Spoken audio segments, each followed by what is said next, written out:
नमस्कार। आज हम चल रहे हैं मध्य प्रदेश की सैर पर। एक ऐसी सैर जहां हम जमीन में छिपे उन खजानों को खोजेंगे जिनकी अपनी एक खास पहचान है। एक ऐसा सम्मान जो उन्हें सीधे उनकी जड़ों से जोड़ता है। चलिए एक सवाल से शुरुआत करते हैं। सोचिए, एक हाथ से बनी खूबसूरत चंदेरी साड़ी, फिर एक कड़कनाथ मुर्गा जिसके बारे में सबने सुना होगा, और एक चमकता हुआ पन्ना का हीरा। सुनने में तीनों चीजें कितनी अलग लगती हैं, है ना?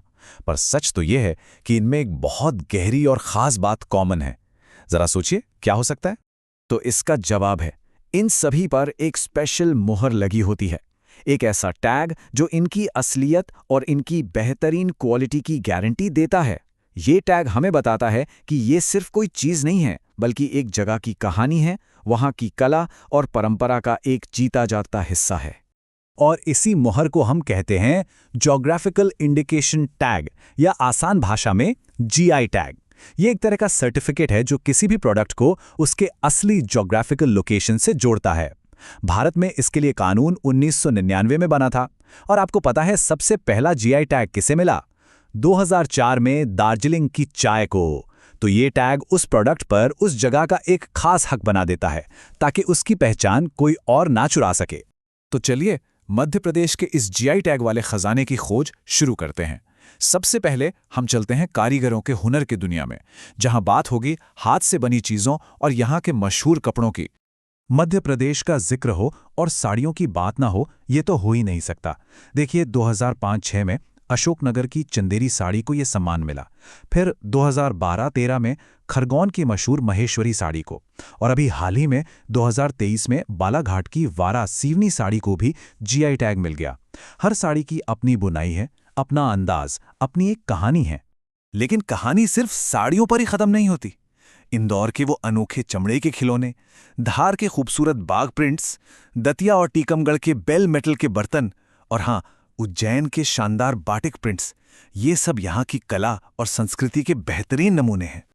चलिए अब कारीगरों की वर्कशॉप से निकलकर सीधे खेतों और किचन की तरफ बढ़ते हैं और मध्य प्रदेश की जमीन से निकले जायकों का मजा लेते हैं। यहाँ के खान पान की तो बात ही अलग है। रीवा का सुंदरजा आम, जिसकी मिठास का कोई जवाब नहीं, तो वहीं सीहोर का शरबती गेहूं, जिसका नाम ही उसकी मिठास बताता है।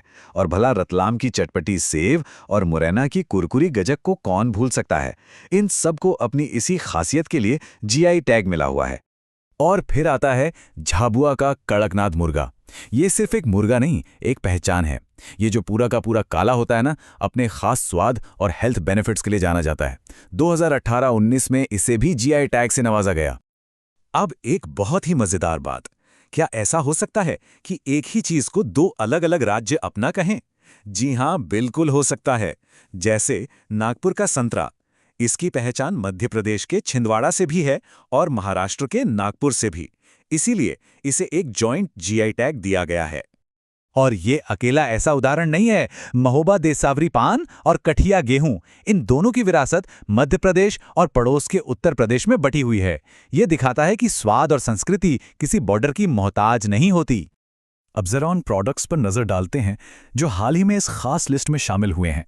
इससे पता चलता है कि अपनी विरासत को पहचानने और सहेजने का यह सिलसिला रुका नहीं है, बल्कि लगातार आगे बढ़ रहा है। पिछले कुछ सालों में तो जैसे जीआई टैग्स की झड़ी सी लग गई है।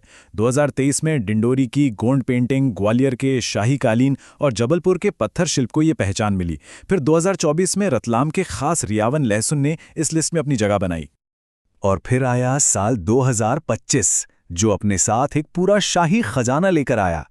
इसमें दुनिया भर में मशहूर पन्ना का हीरा है, तो खजुराहो का अद्भुत स्टोन क्राफ्ट भी है। साथ ही छतरपुर का फर्नीचर, बैतूल का भरेवा मेटल क्राफ्ट और ग्वालियर की रंगीन पेपर मैशे कला भी शामिल है। ये विविधता ही तो मध्य प्रदेश की असली पहचान है। तो अब ये सब जानने के बाद आखिरी और सबसे बड़ा सवाल कि आखिर ये जीआई टैग इतने जरूरी क्यों है? मतलब ये सिर्फ एक लेबल ही तो है, या इससे कुछ ज्यादा?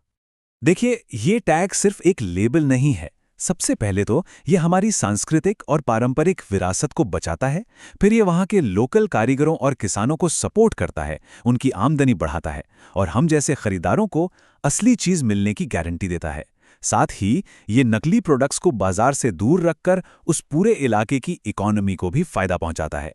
तो कुल मिलाकर हम कह सकते हैं कि ये टैग असलियत का एक निशान है, अपनी जड़ों से जुड़े होने का एक वादा है और सदियों से चली आ रही एक विरासत के लिए सुरक्षा कवच की तरह है। और अब जाते जाते एक सवाल सबके लिए। कभी सोचिएगा कि अपने आसपास, अपने इलाके में ऐसी कौन सी खास चीज़ है जो एक कहानी कहती है, एक ऐसी कहानी जिसे सहेजना और दुनिया तक पहुंचाना जरूरी है।